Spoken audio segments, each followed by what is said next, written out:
ഇത് തീർച്ചയായിട്ടും ഡിഫറെൻ്റ് ആണ്, ഒരു സംശയമില്ല. ഈ നമ്മുടെ ഇവിടുത്തെ ഫിലിം ഫെസ്റ്റിവലിൽ സാധാരണ വരുന്ന സിനിമകളിൽ ഇന്ത്യൻ ഇംഗ്ലീഷ് മൂവീസ് വരാറുണ്ട്.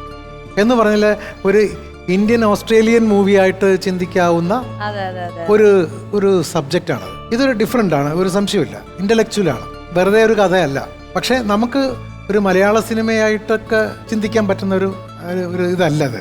പ്രത്യേകിച്ചും ഇയാളുടെ ഈ മുഴുവൻ ശ്രദ്ധയും കിടക്കുന്ന ആ കുട്ടിയിലാണ്. ശരിക്കും പറഞ്ഞാൽ മുന്നിലിരിക്കുന്ന ആ കുട്ടിയാണെന്ന് തോന്നുന്ന രീതിയിലാണ് കഥ പറയുന്നത്. അത്രയ്ക്കും അവളിലേക്ക് നിങ്ങളിലെ കഥാകാരി ഇറങ്ങിച്ചെത്തിട്ടുണ്ട്. നല്ല പ്രസൻറ്റേഷൻ. പക്ഷേ എനിക്ക് പറയാനുള്ളത് ഇതാണ്, എല്ലാം അധികം നമ്മൾ കേൾക്കാത്ത കാര്യങ്ങളാണ് പറഞ്ഞത്. അതിൻ്റെ ഒരു പുതുമ അതിനകത്തുണ്ട്. പക്ഷെ ഒരു മലയാള സിനിമയായിട്ട് ചിന്തിക്കുമ്പോൾ അതെങ്ങനെ ഇരിക്കും എന്നുള്ളത് എനിക്കിപ്പോൾ പറയാൻ പറ്റത്തില്ല. അതാണ് ഞാൻ പറഞ്ഞത്, ഒരു ഇന്ത്യൻ ഓസ്ട്രേലിയൻ സിനിമ എന്നൊക്കെ, ഇന്ത്യൻ ഇംഗ്ലീഷ് സിനിമയില്ലേ, അതുപോലെ അങ്ങനെ ധാരാളം സിനിമകൾ ഫിലിം ഫെസ്റ്റിവലിൽ വരാറുണ്ട്.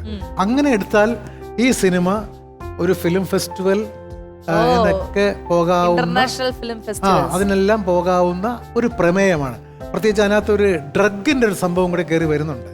അതുകൊണ്ട് അതും കൂടെ ഒന്ന് ഹൈലൈറ്റ് ചെയ്താൽ, ആ കഥയ്ക്കകത്ത് ഹൈലൈറ്റ് ചെയ്താൽ അത് ഒരു പക്ഷേ ആ ഒരു അക്കാഡമിക്കൽ ലെവലിൽ ശ്രദ്ധിക്കപ്പെടാവുന്ന ഒരു സബ്ജക്റ്റ്.